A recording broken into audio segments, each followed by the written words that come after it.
Como les anunciábamos, CERPAG presentó su informe anual sobre el estado de los derechos humanos en Uruguay. Para conocer el contenido de este trabajo es que recibimos a la politóloga Tamara Zamudio, integrante de esta organización. Bienvenida, Tamara. ¿Qué tal? Buenos días. Muchas gracias a ustedes por la invitación. Un gusto, buenos días. Bueno, como conclusión general, se analiza la situación de los derechos humanos en diferentes áreas. Quizá podemos repasar rápidamente en qué áreas es que se realiza este trabajo y una valoración general, digamos, de cuál es la situación que ustedes advierten. Bien, en primer lugar, mencionar que este informe sale anualmente, hace 33 años. El Servicio de Paz y Justicia elabora artículos, pero también recoge miradas de distintas organizaciones, de distintos ámbitos académicos también y referentes en materia de la lucha por distintos ámbitos y distintas áreas de los derechos humanos. Entonces es una recopilación, digamos, que de forma solidaria, digamos, distintos ámbitos o distintas personas realizan, digamos, o colocan allí su mirada, su análisis sobre algún ámbito de los derechos humanos en el Uruguay. Este es entonces una recopilación, digamos, de los hechos o de las situaciones que se dan en el año, pero desde una mirada crítica y de defensa, digamos, de estos derechos. El informe en sí tiene dos grandes capítulos, uno que tiene que ver con derechos civiles y políticos, donde tenemos, digamos, los asuntos referidos al pasado reciente, a la memoria e impunidad, también aquellos en relación a la seguridad democrática y derechos humanos, la situación carcelaria, la violencia policial, entre otros aspectos, y un último capítulo donde están los derechos económicos, sociales y culturales, que también se colocan allí distintos ámbitos, como los feminismos, la situación de la educación, también de la situación de la economía, de los derechos de las infancias y las adolescencias, en fin, el núcleo, digamos, de distintos derechos que hacen a los derechos económicos, sociales y culturales.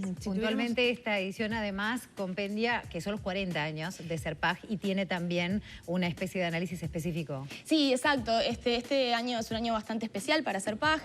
Nosotros cumplimos 40 años de existencia y en ese sentido se involucra, digamos, un pequeño capítulo en relación a un análisis de lo que son estos 40 años de lucha que, como venimos diciendo y alertando, digamos, no son 40 años que se dan en un contexto ajeno a esta mirada necesaria en términos retrospectivos de ver un poco qué tipo de cuestiones siguen vigentes y latentes en términos de autoritarismos, de neoliberalismos, de esas denuncias que CERPAG ha hecho durante tantas décadas, digamos, sobre vulneraciones de derechos. Entonces se coloca allí una evaluación, digamos, en ese sentido y la necesidad por parte de la organización de poder hacer esa mirada retrospectiva para avanzar, digamos, hacia adelante en materia de derechos humanos. A nivel general, ¿estamos mejor o peor en derechos humanos y en el respeto de los mismos con respecto al año pasado? Bien, es una situación, es interesante, digamos, ir analizando informe tras informe porque tenemos esa mirada, digamos, a lo largo del tiempo. Para nosotros recibimos este año digamos, lo miramos con mucha alerta en términos de lo que son avances regresivos o conservadores en algunos ámbitos, si bien ¿no? Los derechos humanos implican varias aristas, entonces es difícil hacer una mirada, digamos, global, pero sí es cierto que vemos con preocupación el avance de ciertos marcos conservadores, neoliberales, que avanzan sobre derechos, ¿no? que implican el retroceso en materia de derechos, colocado, digamos, en lo que tiene que ver con proyectos de ley o leyes como la ley de urgente consideración que se han aprobado y las consecuencias que efectivamente significan, digamos, en ese sentido y en las situaciones de los uruguayos. ¿La ley de urgente consideración es vista como un avance conservador o de retroceso? Sí, exactamente, en varios sentidos, ¿no? O sea, hay varios análisis, tanto en el informe del año pasado como en el de este informe, sobre la situación y las consecuencias que la LUC genera. Hay algunos aspectos que tienen que ver, que desde CERPAG en realidad también lo miramos y lo seguimos con preocupación, con el tema de seguridad democrática, con los avances en relación a las leyes que tienen que ver con darle potestad o fuerza, digamos, a la institución policial a la hora de actuar y la regresividad, digamos, que implica en ese sentido en los derechos de los ciudadanos y las ciudadanas a la hora de contactarse con el sistema penal o con la policía, también en lo que tiene que ver con las infancias y las adolescencias, en penalidad juvenil, pero también en otros aspectos como tiene que ver la aprobación, digamos, de nuevos criterios de adopción, ¿no? Y allí hay una mirada que es crítica por parte, sobre todo, del Comité de Derechos del Niño, también en lo que tiene que ver con la educación y los cambios que la Ley de Urgente Consideración introduce en materia de la gestión educativa y de las miradas del Estado, digamos, en definitiva, sobre la educación, también en lo que tiene que ver ver, y hay un artículo de las compañeras de la Casa Bertolt Brecht en las implicancias sobre la libertad de expresión y la libertad y el derecho a la protesta, que los artículos de la Ley de Urgente Consideración también tienen implicancias en ese sentido y se ven las consecuencias. Ustedes están en contra de toda la Ley de Urgente Consideración y no solamente de los 135 artículos que están en cuestión.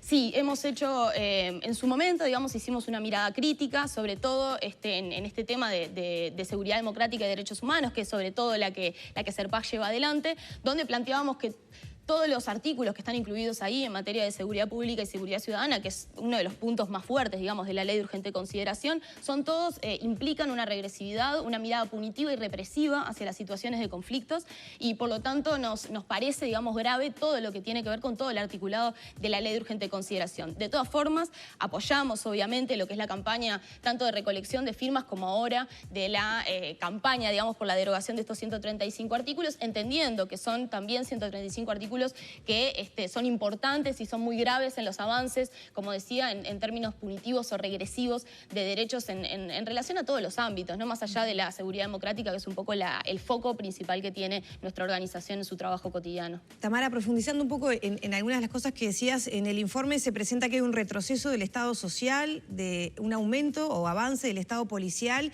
y del castigo selectivo. ¿Qué significa esto? Sobre todo contrastando con cifras de pobreza que han bajado y también con cifras de delitos que ha informado el Ministerio del Interior que también han bajado.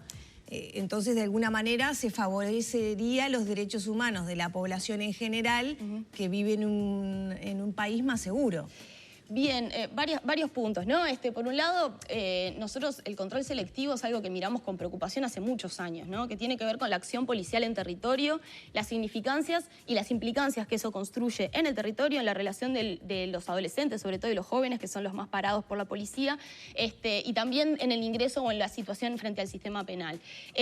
La Ley de Urgente Consideración introduce, sintéticamente, ¿no? Introduce algunas figuras, digamos, que son categorizadas como delictivas en el intercambio de las personas con la policía. Es la introducción, por ejemplo, de la resistencia al arresto, de la agresión a la autoridad policial también y de la figura como de desacato, ¿no?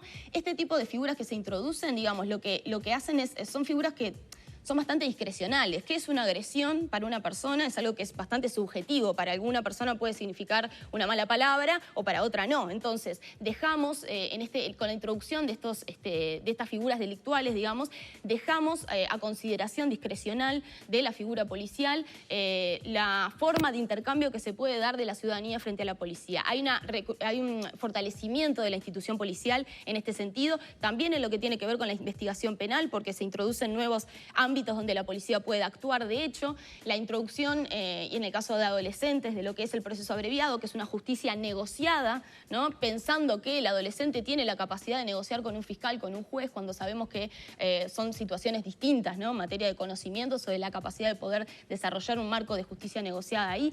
Entonces, creemos que hay una selectividad en tanto se refuerzan determinados criterios punitivos y de control de la policía, y este control de la policía siempre se ha desarrollado con una mirada subjetiva, que es una mirada subjetiva que tenemos también nosotros, de cuál es el problema del delito y hacia dónde hay que ir a atacarlo o a controlarlo, ¿no? Entonces, hay sujetos o sujetas, digamos, que están siendo perseguidas en mayor medida y que están siendo penalizadas, digamos, por interactuar o por intercambiar por la policía, y allí hay un control que es selectivo porque la policía no para a las mismas personas en todos los lugares. Eso hay varios estudios, incluso Serpaj hizo uno donde se observaba, digamos, en qué territorios y a qué sujetos se paraba, y bueno, y el reforzamiento en la LUC de estos procesos punitivos y de control, creemos que sobrecaen o recaen, digamos, en los mismos sujetos que son perseguidos y criminalizados. En cuanto al retiro del Estado social, que ustedes también lo mencionan, ¿qué advierten? Y lo comparo, bueno, con las cifras de pobreza, ¿no? Yo le decía recién que se comunicaron por parte del INE y que mostraron una baja, ¿no? Sí, es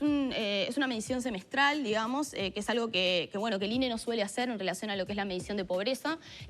Si miramos, digamos, digamos, lo que son las mediciones anuales entre 2019 y el año 2020 hay un crecimiento muy importante de más de 3 puntos porcentuales de la pobreza en hogares. Claro, estaba en la pandemia también, ¿no? En la pandemia, exactamente, en el proceso de también eso, ¿no? Tenemos que mirar, digamos, y todavía no hemos cerrado, esto es algo que incluso el informe mantiene, digamos, de que no hemos terminado de ver la luz del túnel sobre el tema de la pandemia y las consecuencias que eso puede haber generado en muchos ámbitos, en el socioeconómico sin duda.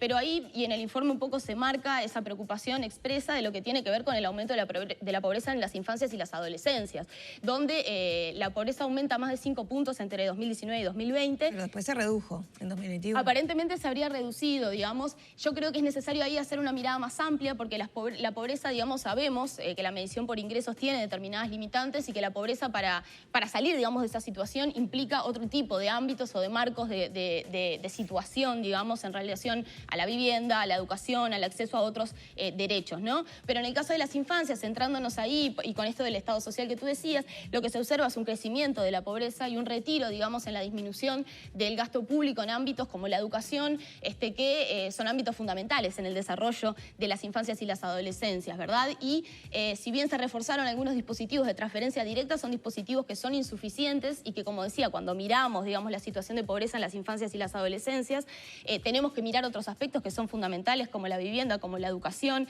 ¿no? Como el acceso, digamos, a otros bienes y a otros servicios y a otros derechos, donde las infancias y las adolescencias quedan mucho más supeditados a la realidad de las familias. Entonces, la necesidad del Estado de avanzar en ese sentido, de invertir en un gasto público que pueda mejorar la situación de ellos y de ellas. Si bien la última medición dice que baja, estamos en un 16%, ¿no? De niños, niñas y adolescentes por debajo de la línea de pobreza. Entonces, es una situación que es grave y que vemos que las acciones de la política pública en materia estatal tienen que ver con una reducción de costos, si se quiere, y eso obviamente que repercute en la forma en la que estos derechos o estos servicios, digamos, llegan a esas infancias y adolescencias que se encuentran en situaciones muy complejas. También tenemos que pensar en esas infancias y las adolescencias en relación a la pandemia, donde las situaciones de encierro generaron obviamente consecuencias en la salud mental de todos y todas, pero más en las infancias y las adolescencias. Y la educación con la conectividad. Exacto, que redujeron mucho más sus actividades, su posibilidad de intercambiar con otros pares y también de las situaciones de violencia intrafamiliar, ¿no? De violencia de género y de generaciones donde los niños, niñas y adolescentes han sido más víctimas, digamos, en esa situación, sin posibilidad de salir. Tamara, muchísimas gracias por estos minutos. Quedan capítulos que nos quedaron por fuera de comentar, como el tema de los detenidos desaparecidos en dictadura, que también, bueno, siempre es una mirada muy interesante para considerar. Sí, mencionarles nomás que si bien el libro, la publicación está en papel, está en PDF y es posible descargar en la página web de Serpaj, serpaj.org.uy, así que allí se puede adquirir este informe y los anteriores para tener esa mirada de más años. Muchas gracias. Gracias a ustedes. Cerramos por aquí entonces con Tamara Zamudio, politóloga e integrante de Serpaj. Ya son las 9 de la mañana, 17 minutos.